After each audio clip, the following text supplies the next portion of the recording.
അപ്പോൾ എൻ്റെ പുതിയ വ്ളോഗിലോട്ട് എല്ലാവർക്കും സ്വാഗതം. അപ്പോൾ ഇന്നത്തെ വീഡിയോ എന്താണെന്ന് വെച്ചാൽ പെട്ടെന്ന് നമുക്ക് പറയട്ടോ, നമുക്ക് ഒരുപാട് ലാഗ് ഒന്നും എടുപ്പിക്കേണ്ട. അപ്പോൾ ഇന്നത്തെ വീഡിയോ എന്ന് വെച്ചാൽ 2-3 ദിവസം മുന്നേ ഞാൻ കമ്മ്യൂണിറ്റി ടാബിൽ ഒരു പോസ്റ്റ് ഇട്ടുണ്ടായിരുന്നു. അതിനെപ്പറ്റി അറിയേണ്ട കാര്യങ്ങൾ ചോദിക്കും, ഞാൻ ആൻസർ ചെയ്യാൻ. അപ്പോൾ അതിനുള്ളൊരു Q&A വീഡിയോ ആണിത്. കുറച്ച് ക്വസ്റ്റ്യൻസ് ഞാൻ മനഃപൂർവ്വം സ്കിപ്പ് ചെയ്യുന്നുണ്ട്, because it's my personal matter. അതിപ്പോൾ ഡിസ്ക്ലോസ് ചെയ്യണമെന്ന് എനിക്ക് തോന്നുന്നില്ല. ദാറ്റ്സ് വൈ അത് ആൻസർ ചെയ്യാത്ത അല്ലെങ്കിൽ ക്വസ്റ്റ്യൻ കാണാത്തതല്ല. അപ്പോൾ നമുക്ക് ഓരോരോ ക്വസ്റ്റ്യൻസ് ആയിട്ട് നോക്കാം. ഫസ്റ്റ്, ഇപ്പോൾ ചേച്ചി ഓക്കെ ആണോ? ഞാൻ ഓക്കെ ആണോ എന്നാണ് ഫസ്റ്റത്തെ ക്വസ്റ്റ്യൻ വന്നിട്ടുള്ളത്. ഓക്കെ ആണോ എന്ന് ചോദിച്ചു കഴിഞ്ഞ് കഴിഞ്ഞാൽ അല്ല. കാരണം നമ്മുടെ ലൈഫിൽ അൺഎക്സ്പെക്റ്റഡ് ആയിട്ട് ഒരുപാട് കാര്യങ്ങൾ എപ്പോഴും നമ്മൾ എക്സ്പെക്റ്റ് ചെയ്യുന്ന പോലെ ഉണ്ടാവുന്നില്ല. അപ്പോൾ എൻ്റെ ലൈഫിൽ ഞാൻ എക്സ്പെക്റ്റ് ചെയ്തല്ലാണ്ട് ഒരുപാട് കാര്യങ്ങൾ അൺഎക്സ്പെക്റ്റഡ് ആയിട്ടുണ്ടായി. അപ്പോൾ അതിൻ്റെ ഒരു ആഫ്റ്റർ എഫക്റ്റ് എന്തായാലും എനിക്കുണ്ടാവുമല്ലോ. അപ്പോൾ ഞാൻ ആ ഒരു ഫ്ലോയിലാണ് പോയിക്കൊണ്ടിരിക്കുന്നത്.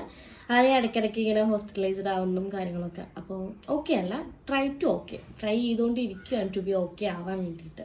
ക്വസ്റ്റ്യൻ: ഹായ് ചേച്ചി, 2024 ഗുഡ് ആൻഡ് ബാഡ് മൊമെൻറ്റ്സ്. 2024 ഒരുപാട് ഗുഡ് മൊമെൻറ്റ്സ് ഉണ്ടായിട്ടുണ്ട്. ബട്ട് അതിനേക്കാൾ 2024 എനിക്ക് ബാഡ് ഇൻസിഡൻസ് ആണ് കൂടുതലുണ്ടായിട്ടുള്ളത്. പക്ഷേ നല്ലത് ഉണ്ടായിട്ടില്ല എന്ന് പറഞ്ഞില്ല. അപ്പം നമുക്ക് ആദ്യം നല്ലതെന്നാണ് പറയാം. ഞാൻ അഡ്വക്കേറ്റായി. ഞാൻ എൻ്റെ ലോ ഡിഗ്രി കംപ്ലീറ്റ് ചെയ്തു. PB LLB ഗ്രാജുവേറ്റായി. അഡ്വക്കേറ്റ് നന്ദന ബാബുരാജ് എന്നുള്ളൊരു ലേബിൾ കിട്ടി. സോ അതാണ് എൻ്റെ ലൈഫിൽ വെച്ചിട്ട് ഞാൻ ഏറ്റവും കൂടുതൽ അച്ചീവ് ചെയ്യണം എന്ന് വിചാരിച്ചൊരു ഗോളായിരുന്നത്. എൻ്റെന്ന് മാത്രമല്ല, എൻ്റെ പാരൻസിൻ്റെയും വലിയൊരു ഡ്രീമായിരുന്നു അത്. അപ്പോൾ അത് എന്നെക്കൊണ്ട് പറ്റി. ഒരുപാട് പ്രോബ്ലംസ് ഉണ്ടായിട്ടും എനിക്കത് അച്ചീവ് ചെയ്യാൻ പറ്റി. അപ്പോൾ 2024 എടുത്ത് നോക്കുമ്പോൾ ഏറ്റവും വലിയ അച്ചീവ് ചെയ്ത മൊമെൻറ്റ് എന്താണെന്ന് ഞാൻ നോക്കുമ്പോൾ ഫസ്റ്റ് തിങ് ഇതാണ്, ഞാൻ അഡ്വക്കേറ്റായി. ആൻഡ് സെക്കൻഡ് തിങ് എന്ന് പറയുന്നത് എൻ്റെ യൂട്യൂബ് ചാനൽ. നിങ്ങളിപ്പോൾ ഈ വീഡിയോ കാണുന്ന എൻ്റെ യൂട്യൂബ് ചാനൽ, ഇങ്ങനെ ഒരു യൂട്യൂബ് ചാനൽ തുടങ്ങണമേ എന്ന് ആഗ്രഹിച്ചൊരു വ്യക്തിയല്ല ഞാൻ. പെട്ടെന്ന് എനിക്കൊരു ചാനൽ തുടങ്ങാമെന്ന് തോന്നി. ആ ചാനൽ വിത്തിൻ ഒരു 2-3 വീഡിയോസ് ഇടുമ്പോൾ തന്നെ എനിക്കത് മോണിറ്റൈസേഷൻ എനേബിളായി. സോ സെക്കൻഡ് തിങ് അതാണ്. പിന്നെ മൂന്നാമത്തെ ഒരു തിങ് എന്ന് പറഞ്ഞു കഴിഞ്ഞാൽ എനിക്ക് സ്വന്തമായിട്ടൊരു വണ്ടി വാങ്ങിച്ചു. അതായത് എനിക്ക് വണ്ടിയൊന്നും ഉണ്ടായിരുന്നില്ല. അപ്പോൾ എനിക്ക് സ്വന്തമായിട്ടൊരു വണ്ടി എല്ലാവരും ഡ്രീം ആയിരിക്കുമല്ലോ. അപ്പോൾ എനിക്ക് അച്ഛൻ ഒരു വണ്ടി ഗിഫ്റ്റ് ചെയ്തു. സോ എനിക്കൊരു വണ്ടി കിട്ടി. പിന്നെ ഹാപ്പി മൊമെൻറ്റ്സ് എന്ന് പറഞ്ഞു കഴിഞ്ഞാൽ എനിക്ക് കുറേ നല്ല അടിപൊളി കണക്ഷൻസ്, കുറേ അടിപൊളി, ഞാൻ പറയാമല്ലോ, എൻ്റെ ലൈഫിൽ ഏറ്റവും വേസ്റ്റ് ഒരു ഇയറാണ് 2024 എന്ന് പറയുന്നത്. സോ ഒരുപാട് പേരും ഫേസ് റിവീൽ ചെയ്തു. മീൻസ് കൂടെ നിന്നിട്ട് ചതിക്കുന്നവരാരാണെന്ന് മനസ്സിലായി. അതുപോലെ നമുക്കൊരു പ്രശ്നം വരുമ്പോൾ ആരൊക്കെ കൂടെ ഉണ്ടാകും അതും മനസ്സിലായി. സോ 2024 എന്ന് പറയുന്നത് ഒരു റിയലൈസേഷൻ ആണ്. എനിക്ക് ലൈഫ് എന്താണെന്നുള്ളൊരു റിയലൈസേഷനാണ് ആ ഇയർ കൊണ്ട് ഉണ്ടായിട്ടുള്ളത്. എനിക്ക് ഒരുപാട് നല്ല ഫ്രണ്ട്സിന് കിട്ടി. കുറേ ഫ്രണ്ട്സ് പോയി, ഉള്ളവർ തന്നെ കുറേ പോയി. പക്ഷേ പുതിയ കുറച്ച് ഫ്രണ്ട്സ് വന്നു. ദെൻ എന്താ പറയുക, സപ്പോർട്ട് ചെയ്യാനും എൻ്റെ വേഴ്സ് സിറ്റുവേഷനിൽ കൂടെ നിൽക്കാനും സ്റ്റിൽ ഇപ്പോഴും എനിക്കതുപോലെ കുറേ ഫ്രണ്ട്സ് ഉണ്ട്. സോ ഇതൊക്കെയാണ് 2024 എനിക്കുണ്ടായത്. പിന്നെ അടുത്തത്, ലൈഫിൽ പഠിച്ചൊരു ലെസൺ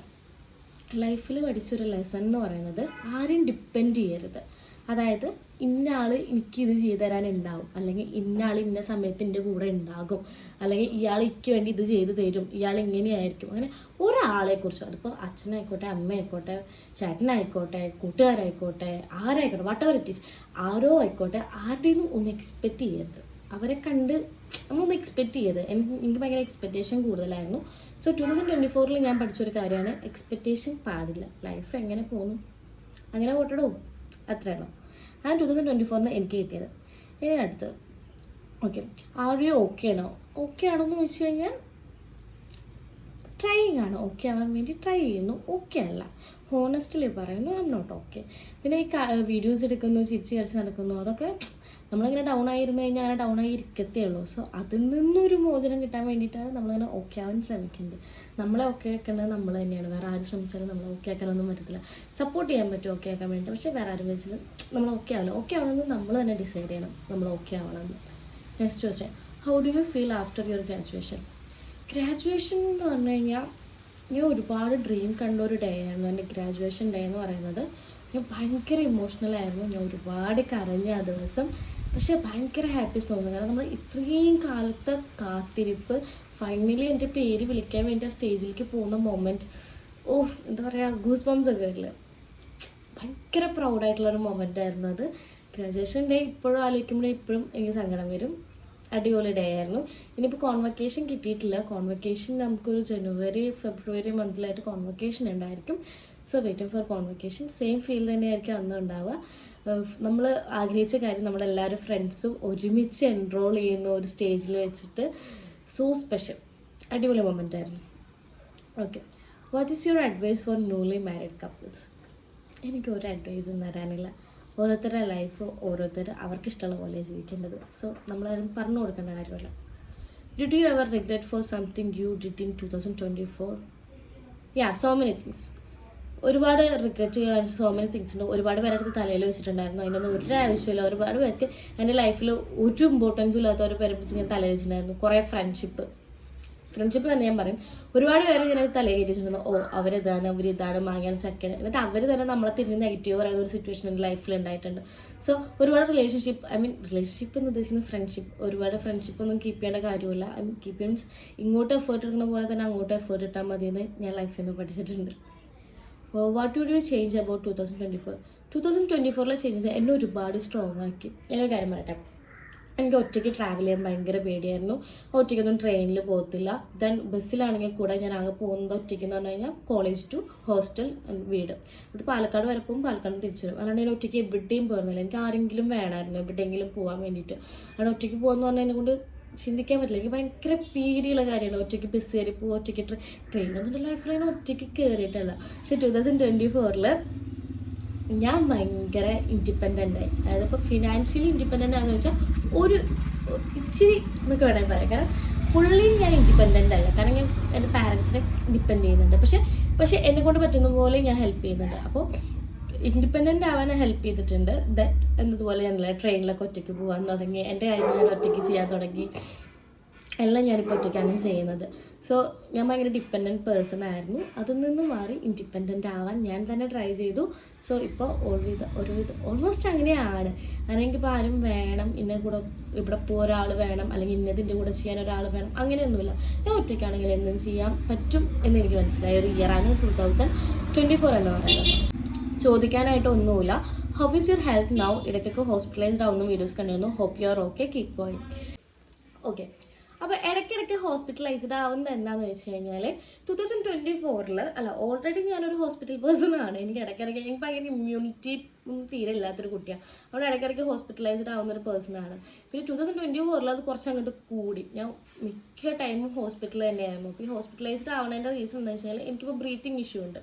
അതായത് ഓവർ സ്ട്രെസ് വരുമ്പോൾ, ടെൻഷൻ വരുമ്പോൾ, അല്ലെങ്കിൽ ഒരുപാട് ക്രൗഡഡ് ഏരിയയിൽ പോകുമ്പോൾ, അങ്ങനെ കുറച്ച് പ്രശ്നങ്ങളുണ്ട്. എനിക്കിപ്പോൾ ബ്രീത്തിങ് ഇഷ്യൂ ഉണ്ട്. അപ്പോൾ അതുകൊണ്ടാണ് ഞാൻ ഹോസ്പിറ്റലൈസ്ഡ് ആയത്. അപ്പോൾ ഓവറായിട്ട് ടെൻഷൻ മൂലം എനിക്ക് ബ്രീത്തിങ് ഇഷ്യൂ കാര്യങ്ങളൊക്കെ വന്നു. സോ ഞാൻ ഇൻഹേലറൊക്കെ യൂസ് ചെയ്തിട്ടാണ് പോകുന്നത്. അങ്ങനെയാണ് എൻ്റെ ഓരോ ഡേയും പോയിക്കൊണ്ടിരിക്കുന്നത്. അപ്പോൾ അതാണ് ഇടയ്ക്കിടയ്ക്ക് ഹോസ്പിറ്റലൈസ്ഡ് ആവുന്നതിൻ്റെ കാര്യം. ഹെൽത്ത് ഓക്കെ ആണെന്ന് ചോദിച്ചു കഴിഞ്ഞാൽ ടെൻഷനാണ്. എനിക്ക് ഓവർ ടെൻഷൻ കാരണമാണ് എനിക്ക് ഓരോരോ ഇഷ്യൂസ് വരുന്നത്. ആ ടെൻഷൻ കുറച്ചാൽ തന്നെ എൻ്റെ ഹെൽത്ത് ഓക്കെ ആവും. ഓക്കെ, ചേച്ചി ഇപ്പോൾ എവിടെയാണ് വർക്ക് ചെയ്യുന്നത്? ചേച്ചിയുടെ വീട് എവിടെയാണ്? എൻ്റെ വീട് തൃശ്ശൂർ ജില്ലയിലെ ഗുരുവായൂരാണ് എൻ്റെ വീട് വരുന്നത്. ഞാനിപ്പോൾ വർക്ക് ചെയ്യുന്നത് എറണാകുളത്ത് ഹൈക്കോർട്ടിലാണ് വർക്ക് ചെയ്യുന്നത്. അവിടെ തന്നെയാണ് സ്റ്റേയും. അയ്യപ്പങ്കാവ് എന്ന് പറയും, അവിടെ തന്നെയാണ് സ്റ്റേയും. ഓക്കെ, ജോബിന് പോകുന്നുണ്ടോ? വീക്കിൽ എത്ര ടൈം ഹെയർ വാഷ് ആക്കും? ജോബിന് പോകുന്നുണ്ട്. ഞാൻ ഹൈക്കോർട്ടിൽ അഡ്വക്കേറ്റായിട്ട് പ്രാക്ടീസ് ചെയ്യുവാണ്. വീക്കിലി ഹെയർ 2 times ആണ് ഞാൻ വാഷ് ചെയ്യാറുള്ളത്. കാരണം ഞാൻ അവിടെയാണ് നിൽക്കുന്നത്, മിക്കതും അവിടെയായിരിക്കും. പിന്നെ അവിടുത്തെ ക്ലോറിൻ വാട്ടർ ആണ്. അതിപ്പോൾ ക്ലോറിൻ വാട്ടർ അല്ലെങ്കിൽ കൂടെ ഞാൻ എൻ്റെ ഹെയർ ഡെയിലി വാഷ് ചെയ്യുന്ന ഒരു പേഴ്സൺ അല്ല. ഞാൻ വീക്കിലി 2 times ആണ് ഹെയർ വാഷ് ചെയ്യാറുള്ളൂ. ചേച്ചിയുടെ ജോബ് എന്താ? ഞാനൊരു അഡ്വക്കേറ്റ് ആണോ. ഞാനിപ്പോൾ ജൂനിയർ അഡ്വക്കേറ്റായിട്ട് പ്രാക്ടീസ് ചെയ്തുകൊണ്ടിരിക്കുകയാണ്. അതാണ് എൻ്റെ ജോലി എന്ന് പറയുന്നത്. ചേച്ചിയുടെ ഫ്യൂച്ചർ പ്ലാൻസ് എന്താ? ഫ്യൂച്ചർ പ്ലാൻസ് എന്താണെന്ന് വെച്ച് കഴിഞ്ഞാൽ ഇപ്പോൾ നിൽക്കുന്ന ഫീൽഡ്, അതായത് അഡ്വക്കേസി ലിറ്റിഗേഷനിലാണ് ഞാനിപ്പോൾ അഡ്വക്കേറ്റായിട്ട് പ്രാക്ടീസ് ചെയ്യുന്നത്. എനിക്ക് വല്ല ഫേംസിലും കയറിയാൽ കൊള്ളാമെന്നുണ്ട്. അപ്പോൾ ഞാൻ അങ്ങനെയുള്ള ജോബ് നോക്കുന്നുണ്ട്. So 2024 main goal, future plan എന്ന് പറഞ്ഞു കഴിഞ്ഞാൽ ഡിപ്പെൻഡൻ്റ് എന്ന് മാറ്റി ഇൻഡിപെൻഡൻ്റ് ആവണം. ഇപ്പോഴും ഞാൻ വീട്ടുകാരെ കുറച്ചൊക്കെ ഡിപ്പെൻഡ് ചെയ്യുന്നുണ്ട്. ഇനി അത് വേണ്ട, ഞാൻ സ്വന്തമായിട്ട് എൻ്റെ എല്ലാ കാര്യങ്ങളും എനിക്ക് തന്നെ ചെയ്യാൻ പറ്റണം. അതാണ് എൻ്റെ ഫ്യൂച്ചർ പ്ലാൻസ്. അതുപോലെ എനിക്ക് എൻ്റെ പാരൻസിനെ ഹെൽപ്പ് ചെയ്യാൻ പറ്റണം. ചേച്ചിയുടെ ലൈഫിലെ ഇൻസ്പയറിങ് പേഴ്സൺ ആരാ? എൻ്റെ ലൈഫിലെ ഇൻസ്പയറിങ് പേഴ്സൺ ആരാന്ന് ചോദിച്ചു കഴിഞ്ഞാൽ ഞാൻ എൻ്റെ വീട്ടുകാരെ പറയാം, എൻ്റെ പാരൻസിനെ പറയാം. കാരണം ഇത്രയധികം പ്രോബ്ലംസ് ഉണ്ടായിട്ടും അവരതിൽ നിന്ന് സർവൈവ് ചെയ്യുന്നുണ്ട്. സോ അതൊക്കെ വെച്ചേക്കുമ്പോൾ എനിക്കുണ്ടാകുന്ന പ്രോബ്ലംസൊക്കെ വളരെ കുറവാണ്. എൻ്റെ പാരൻസിന് തന്നെ എനിക്ക് പറയാൻ പറ്റില്ല. അവരെ കണ്ടിട്ട് ഞാൻ ഇൻസ്പയർഡ് ആയിട്ടുള്ളൂ. ഇൻസ്പയറിങ് പേഴ്സൺ എന്ന് പറയുന്നത് അവരാണ്. മൈൻഡ് ഓക്കെ അല്ലാത്തപ്പോൾ എന്തൊക്കെയാണ് ചെയ്യാറ്? ടു എസ്കേപ്പ് മൈൻഡ് ഓക്കെ അല്ലാത്തപ്പോൾ ഞാൻ ആരെങ്കിലും വിളിച്ച് സംസാരിക്കും. അതായത് എനിക്ക് സംസാരിച്ച് കഴിഞ്ഞാൽ ഒരുപാട് പ്രോബ്ലംസ് സോൾവ് ആവുമെന്ന് വിചാരിക്കുന്ന ഒരു വ്യക്തിയാണ് ഞാൻ. അപ്പോൾ എനിക്ക് കംഫർട്ടായിട്ടുള്ള, എന്നെ ജഡ്ജ് ചെയ്യാത്ത ആരെങ്കിലും വിളിച്ച് ഞാൻ ഒരുപാട് നേരം ഇരുന്ന് സംസാരിക്കും. അതല്ല എന്നുണ്ടെങ്കിൽ ഫ്രണ്ട്സുമായിട്ടൊന്ന് പുറത്തോട്ട് പോകും. അതല്ലെങ്കിൽ ഞാൻ പാട്ട് കേൾക്കും, അല്ലെങ്കിൽ ഒറ്റയ്ക്കിരിക്കും. ഇതൊക്കെയാണ് ഞാൻ മൈൻഡ് ഓക്കെ അല്ലെങ്കിൽ ചെയ്യാത്തത്. മെയിനായിട്ട് ഞാൻ ചെയ്തെന്ന് വെച്ച് കഴിഞ്ഞാൽ എൻ്റെ ഉള്ളിൽ നിന്ന് നിറഞ്ഞു നിൽക്കുമായിരിക്കും. അപ്പോൾ അത് ആരുടെയൊക്കെ ഷെയർ ചെയ്ത് ഇപ്പോൾ സംസാരിച്ച് കഴിഞ്ഞാൽ ഇറ്റ് വിൽ ബി ഓക്കെ. മെയിനായിട്ട് ഞാൻ ആരെങ്കിലും സംസാരിച്ച് ഷെയർ ചെയ്യാറാണ് പതിവ്. പിന്നെ കൂടുതലും എൻ്റെ പേഴ്സണൽ കാര്യങ്ങൾ ഞാൻ പബ്ലിക്കിൽ വന്ന് പറയുന്നില്ല.